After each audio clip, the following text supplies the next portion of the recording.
Hey guys, welcome back to the channel. Before we jump into the video, remember to jump onto lakesideco.shop.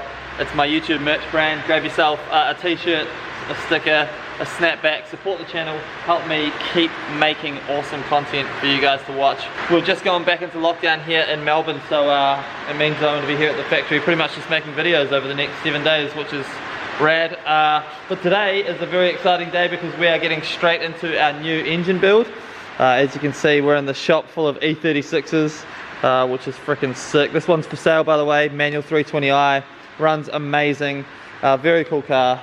Hit me up, slide into my DMs if you guys are in the market for an E36. She's super tidy. Yeah, we've got old engine out here. So the other day, me and Dan quickly pulled this engine out literally directly after the event because I hate having things I hate not having things moving forward. So the morning after, straight away, it took us 45 minutes. So yeah, shout out Dan for helping me out there. And right now I'm about to pull the head off this one. I haven't pulled it off yet, but I have undone all the bolts. And one thing that was super strange was a lot of the bolts were loose, which is weird. But I torqued them all up super tight, and then when I went to undo these, literally like 6 of them were just loose. Maybe we'll find a reason as to why when we pull the head off. That's obviously why it's completely blown the gasket out of the back of the block. Look at this. Whenever it decides to focus, that's the ring that usually is sitting around the bore, sticking out the back of the block, as well as a bunch of the gasket. So it's definitely not healthy, but real keen to pull this off and see how it looks. We have our new engine behind this car on the engine stand, ready to build, so I'll explain it fully to you guys after we pull this head off.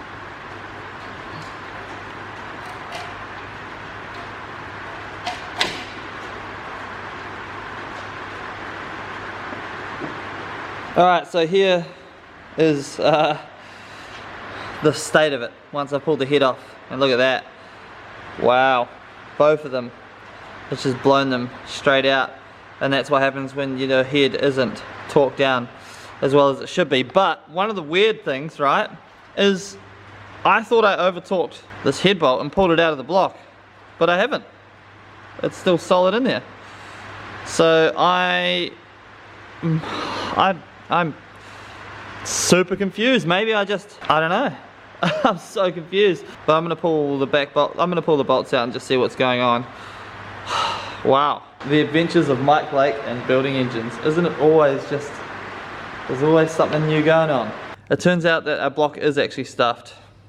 I put one of the bolts in, just slid it in and then pulled it back out again.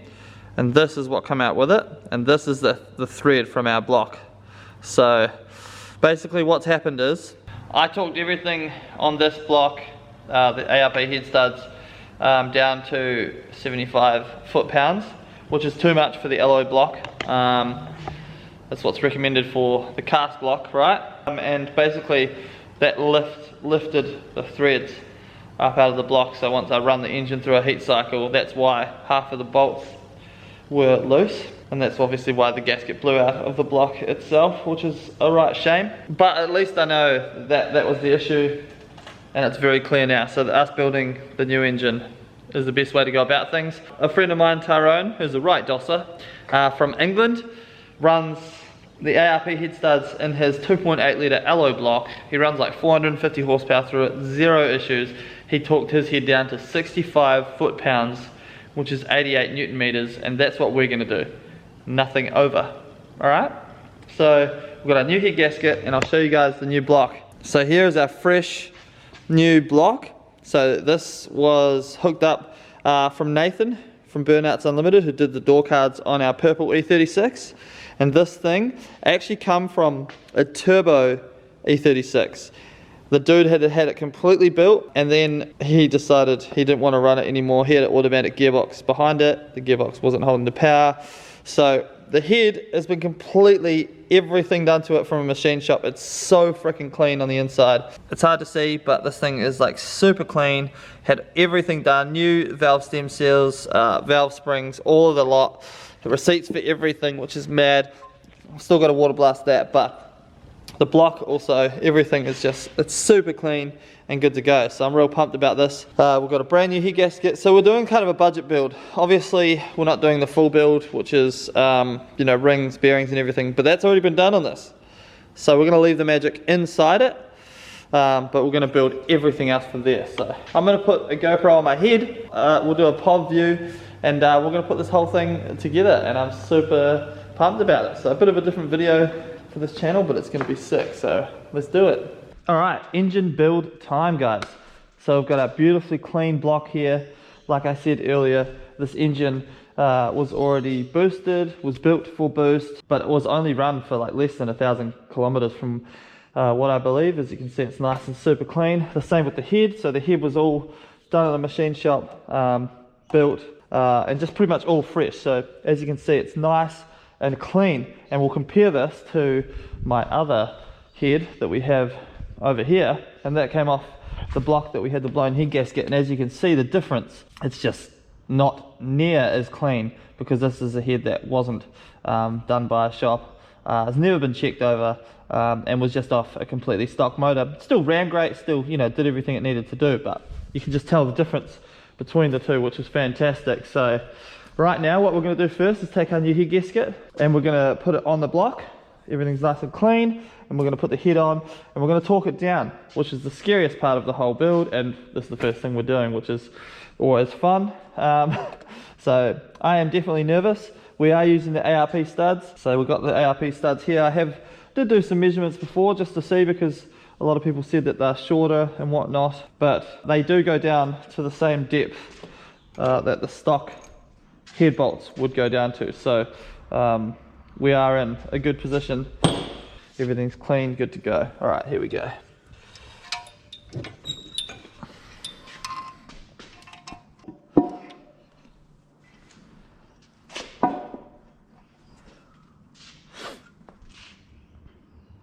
Alrighty, so the head is sitting exactly where it needs to be.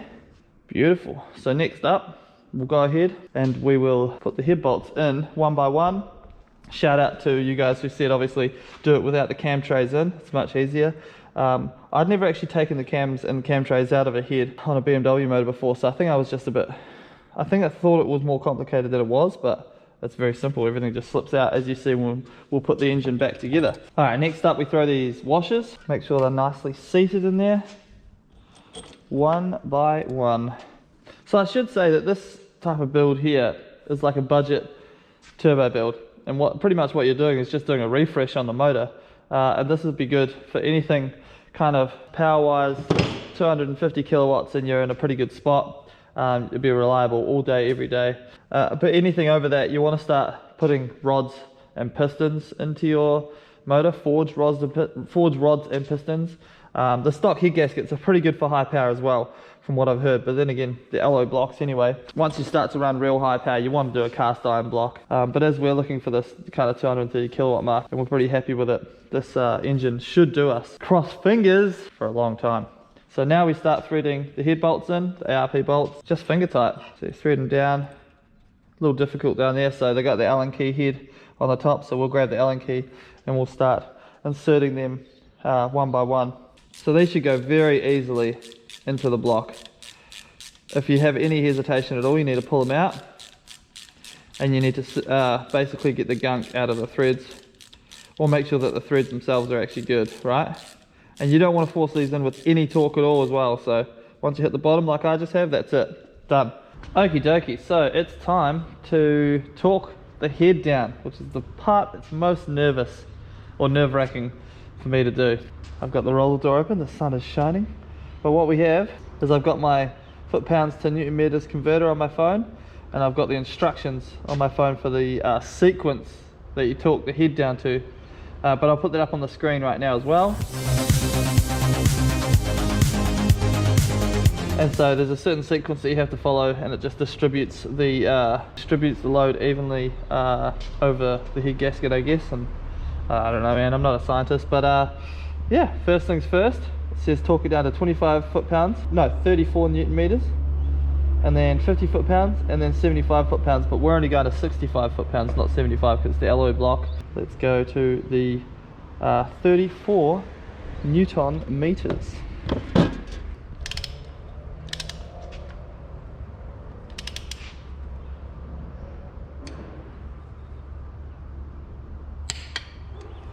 1, 2.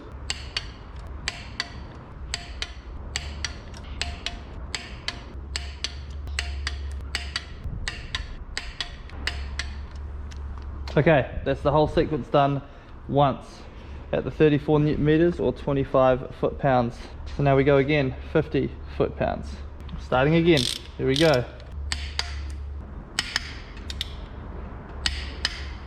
Done. Boom. 65 foot-pounds or 88 Newton meters. Alrighty, so we've got the engine upside down now. Sump is ready to go back on quickly, as we all know, and you should know as well. Either put the wire through this like special nut that you can buy off some websites, or as I always do, just tack a weld onto this nut, right? Because that will back itself off. You'll lose oil pressure, your engine will go bang, and you'll be real sad. So that just a tack on the nut is all you need, and that way you can just grind it off if you ever need to undo it. Not that you should even need to undo that. High temp RTV, something's going on, so we just need to whack some of this on.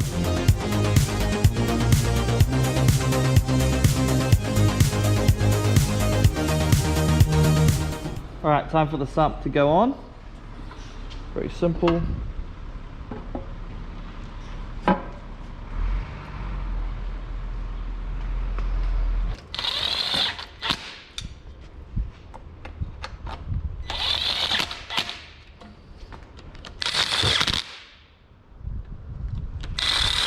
I use the gun to bolt it down just because it's way faster, and then I'll go ahead and tweak it by hand, make sure that it's all good. So I wasn't using the gun on a massive setting. So now we'll go ahead and just tweak it up by hand. As you'll see, the gun didn't tighten it down like crazy. Boom. Awesome, good to go. Alrighty, our motor is coming along really nicely now. Tipped it back up, sump's on. Beautiful. Now it's time to put the cams in. These are marked A and A. That is the left hand side of the motor. And then E, which is the right hand side of the motor. Pretty cool that they're all marked, because I just had to double check before, because I thought I mucked it up. Now these little guys are going to want to slip out. So you got to get this maneuver down, I guess. Don't know if this is going to work. We're about to find out. And it does work very nicely. Look at that. So it just slips straight on there. So we put the cam in now. Top dead center. One thing I forgot to mention just then, make sure your motor is set to top dead center. See here, there's a marking. And then here, there's a mark that needs to be set perfectly to top dead center, because you're going to put your cams in at top dead center, which is when these two little dots here are pointing upwards. So this slips in like this. These two dots need to be facing up. And that means it's at top dead center, right? Because when you compress it down, it's going to start pushing the valves down.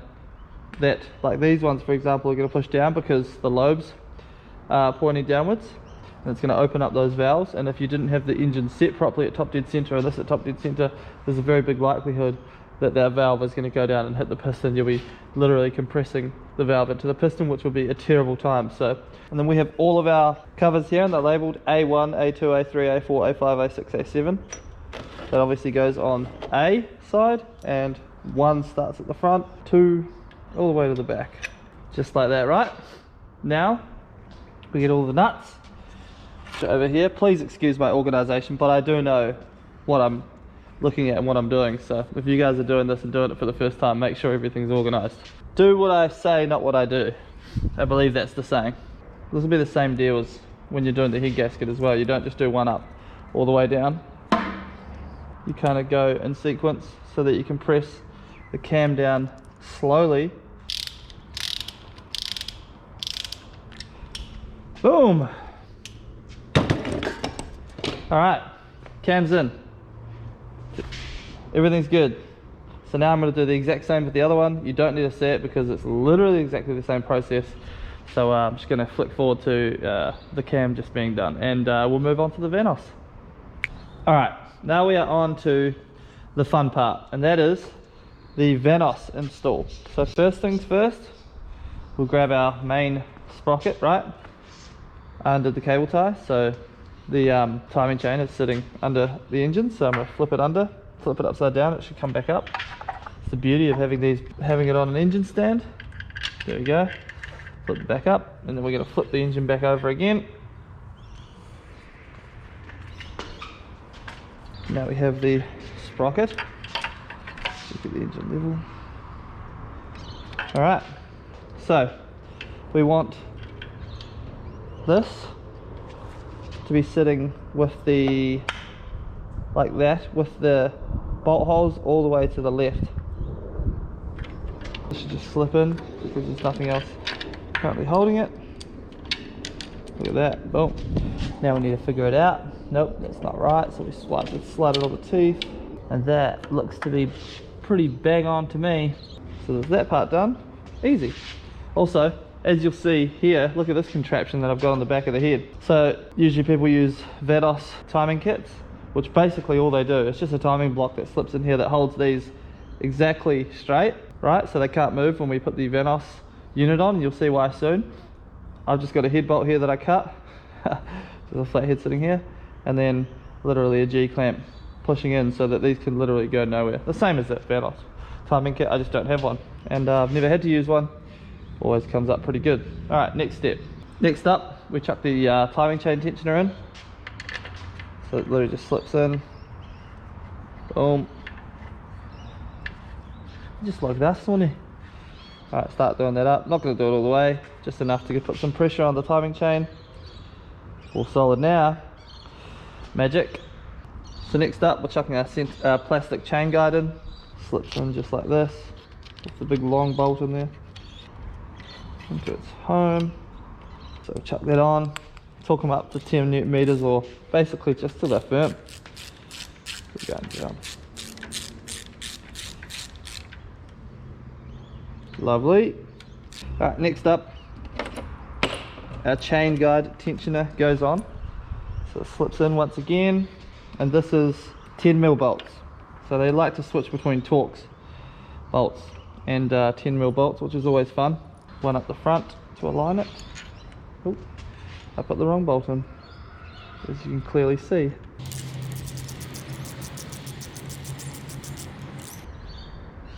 Alright, so next up is the fun part. We've got the Vanos, right? This goes around the other way. So I've got an Allen key here just slot through this hole, and that literally, you push the tensioner down and slide it through to hold it down. And this bad boy slips on, right? Should go nicely. You stay there. Into here. This is just an example at the moment. I'm going to take this off and redo. But basically, it's very simple. You just want these holes to be centered and to be centered, right?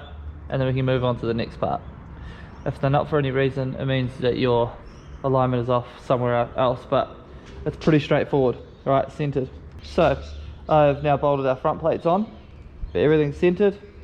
Now we can go ahead and bolt our front plate on here with the small Torx screws, and then the next thing we're going to do is be putting the actual Vanos unit on itself. Man, look how clean this thing is.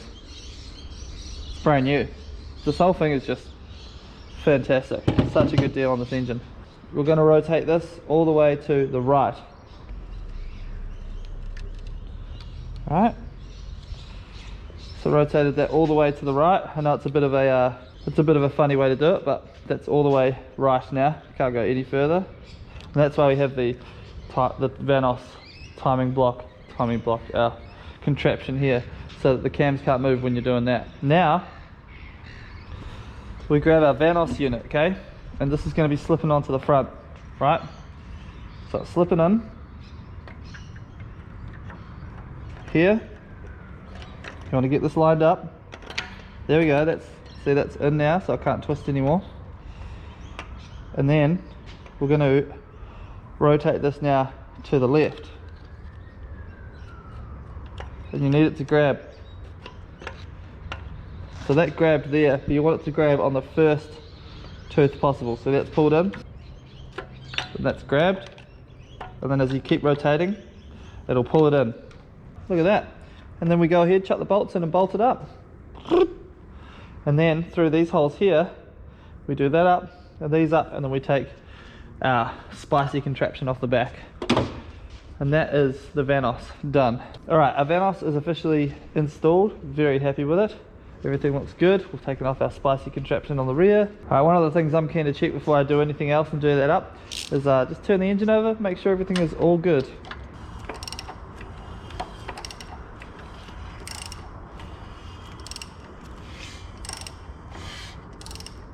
Boom, back to top dead center, so we've done a full rotation. Everything seems good. Very, very happy with how that all looks. Awesome, start doing that up, and then I'm gonna whip this on. So the oil filter housing. Just make sure we've got the rubber gasket in the front there, as we do, so she's good to go. I'm gonna throw that on. Fits onto the dowels. And as you can see here, we have the T-piece right here for the turbo oil send. So this is how we get the oil feed to our turbo. Very simple, just a T-piece here. It's going off the stock oil sensor here, so oil pressure sensor, T-piece, line, and then I've got an aftermarket oil pressure sensor here as well. Man, I'm stoked on this thing. It's starting to all come together. And then the next thing after that, valve cover on, and the engine is ready to go in the car. The thing looks so freaking good, so fresh and so clean. All right, so skip forward a bunch. I went ahead and did all of the boring stuff. Everything is now attached to the engine. Look at that, she's beautiful. And the engine, I've even got it ready to put into the car, which is sitting outside. Now currently we're in lockdown here in Melbourne, so I have to get this done by myself, which is gonna be interesting. Not sure if it's actually possible, but I've tried to kind of strop the engine up onto the hoist as straight as possible. Because usually that's the hardest part, is getting the engine onto the mount. So it's sitting at the angle that it needs to sit at. So hopefully it just slots in, and we can just, well, I can just, yeah, get it to sit nicely. So yeah, it's been a pretty big video, this one, actually. I didn't expect to have the engine fully built and ready to go in the car, but when you gotta push hard, you gotta push hard. Not sure if we get to go to Matsuri this weekend coming up. Restrictions are supposed to end Thursday night at 11:59 p.m. and we are supposed to head off on Friday to Matsuri, but of course you never know what's going to happen with the coronavirus, and it could go either way really as it sits at the moment. But yeah, looks like they're starting to get on top of it, but whether we get to go is another thing altogether. Anyway, you guys are going to watch me attempt to put this thing into that hole all by myself. So first things first, I got to push the car inside. I'm actually going to do that by using my Navara and pushing the car from behind, because pushing cars with locked diffs is actually quite difficult. So let's get it done.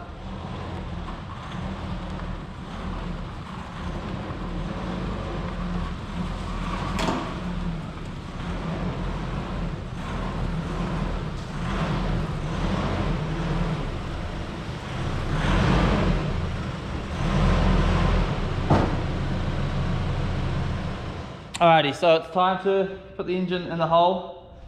I've very difficultly rotated the car around using the jack and my arms. It's not easy with a lock diff, but I'm gonna sit you guys down right here and we're gonna put this engine inside this car.